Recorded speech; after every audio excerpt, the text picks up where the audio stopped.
যে কোনো রোগ থেকে বাঁচার কোরআনের শ্রেষ্ঠ আমল। আপনার শরীরে যত বড় রোগ থাকুক না কেন, যত বড় জটিল এবং কঠিন রোগ আপনার শরীরে বাসা বাঁধুক না কেন, আমি যেই নিয়মভাবে আমি আপনাকে সাজেস্ট করব, যে নিয়মভাবে আমি আপনাকে বলবো, যত বড় রোগ আপনার হোক না কেন, এই কোরআনের পাওয়ারের কাছে আসলেই কোনো কিছুই নাই। যে আমলটা এইভাবে যদি আপনি করতে পারেন, আল্লাহ পাক বড় ধরনের রোগ থেকে আমার আল্লাহ আপনাকে হেফাজত করবেন, পরিপূর্ণ সুস্থতার নিয়ামত দান করে দিবেন। এই আমলটা আপনি কিভাবে করবেন আমি আপনাকে বলবো, শুনেন। গোসল করার আগে এক বালতি অথবা আধা বালতি পানি নেবেন।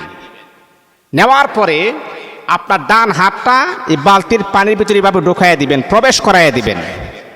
প্রবেশ করার পরে 7 বার দরুদ শরীফ আপনি পড়বেন, 7 বার। আপনার শরীরে যদি বড় ধরনের রোগ থাকে, আপনি অসুস্থ, শরীরে শক্তি পাইতেছেন না, দুর্বল, আপনি মনে করতেছেন আমার শরীরে জ্বালাপোড়া করতেছে, তাহলে আমি আপনাকে বলবো এই আমলটা আপনি করেন, 100% আমলটার উপকার আপনি পেয়ে যাবেন। আধা বালতি অথবা 1 বালতি পানি নিয়ে ডান হাতটা এইভাবে প্রবেশ করাই দিবেন। এইভাবে প্রবেশ করানোর পরে ডান হাতটা পানির মাঝে ভিজা অবস্থায় থাকবে, প্রবেশ করাই দিবেন। 7 বার দরুদ শরীফ পড়বেন, দুরুদ ইব্রাহিম 7 বার। 7 বার দুরুদ ইব্রাহিম পরে কোনো দম করবেন না, কোনো ফু দিবেন না, এভাবে রাখবেন হাতটা। তারপরে আপনি 7 বার সূরা নাস পড়বেন, কুল আউযু বিরাব্বিন নাস মালিকিন নাস, পারেন না? 7 বার পড়ার পরে আবার 7 বার সূরা ফালাক পড়বেন। আবারও 7 বার আপনি কুল ইয়া আইয়ুহাল কাফিরুন পড়বেন। 7 বার সূরা ইখলাস পড়বেন, কুল হুয়াল্লাহ পড়বেন। পড়ার পরে সর্বশেষে আবারও 7 বার দুরূদ শরীফ পড়বেন। পরে আপনি কখনো ফু দিবেন না, ফু না দিয়ে ডান হাতটাকে তুলে যে পানিটা বালতির মাঝে ছিল ওই পানি দ্বারা আপনি গোসল করবেন।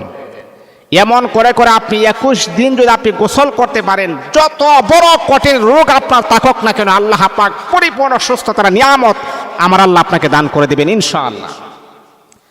অনেক সময় আছে আমাদের শরীরের ভিতরে অনেক বড় বড় রোগ আছে, কিন্তু ধরা পড়ে না। সেই রোগগুলা ধরা পড়ে না, কিন্তু এই রোগগুলো আপনাকে তিলে তিলে তিলে তিলে আপনাকে শেষ করে দিচ্ছে। এই জটিল কঠিন রোগ থেকে যদি আপনি বাঁচতে চান, যে আমলটা, যে সাজেশনটা আমি আপনাকে এই মুহূর্তে দিয়েছি, এই প্রেসক্রিপশন অনুযায়ী যদি আপনি আমল করতে পারেন 21 দিন, আল্লাহ পাক আপনাকে অবশ্যই অবশ্যই পরিপূর্ণ সুস্থতার নিয়ামত আমার আল্লাহ আপনাকে অচিরে দান করে দিবেন ইনশাআল্লাহ।